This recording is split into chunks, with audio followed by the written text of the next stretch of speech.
Welcome back to This Day in Irish History. I'm your host, Raymond Welsh.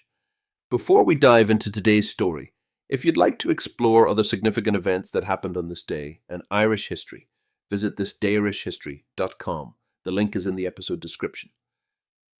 Now, let's journey back to February 22, 1797, when an Irishman led the last invasion of England. William Tate, an Irish-American mercenary in the service of France, commanded a small force that landed on the Welsh coast near Fishguard. This invasion was part of France's broader strategy to destabilise Britain by supporting Irish revolutionaries and stirring unrest within the British Isles. While this expedition was ultimately a failure, it remains a fascinating episode in both Irish and British history, highlighting the persistence of Irish resistance to British rule. Tate's force was composed of around 1,400 men, including French regulars and a mix of convicts and deserters who were deemed expendable by their commanders. The plan was ambitious but flawed. The French Directory, seeking to exploit Britain's vulnerabilities during the French Revolutionary Wars, saw an opportunity to strike by aiding the Irish independence movement. The United Irishmen, inspired by the American and French revolutions, sought an end to British rule in Ireland, and France saw them as useful allies in its own struggle against Britain. The invasion force set sail from Brest, France, with the intention of landing in Wales, rallying local support, and creating a diversion that would pull British troops away from Ireland, where a much larger rebellion was expected. However, from the outset, the mission was plagued with problems. The fleet was scattered by rough seas, and the force that did land was poorly equipped and ill-disciplined. Many of Tate's men were former prisoners who had little motivation to fight and even less experience in military operations. On February 22nd, Tate's troops came ashore near the small Welsh town of Fishguard. The locals, though initially alarmed, quickly organised a defence. The British response was swift and effective.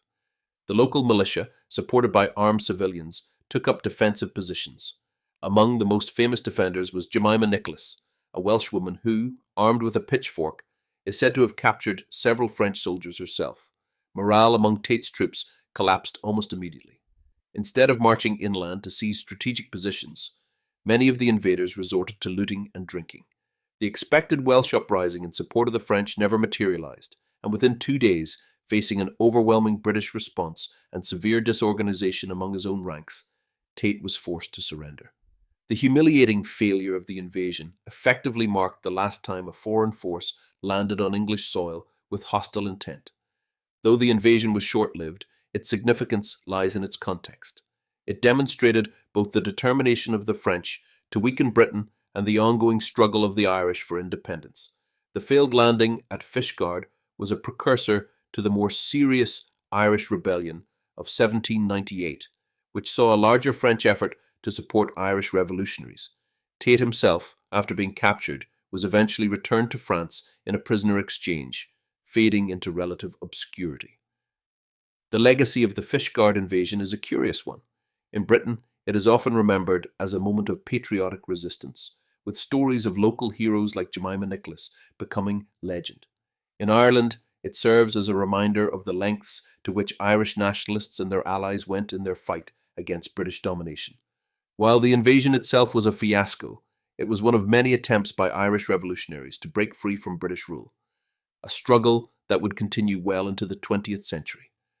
Thank you for joining me on this journey through Ireland's rich past. Please like and subscribe, and until next time, I'm Raymond Welsh. Slán go full.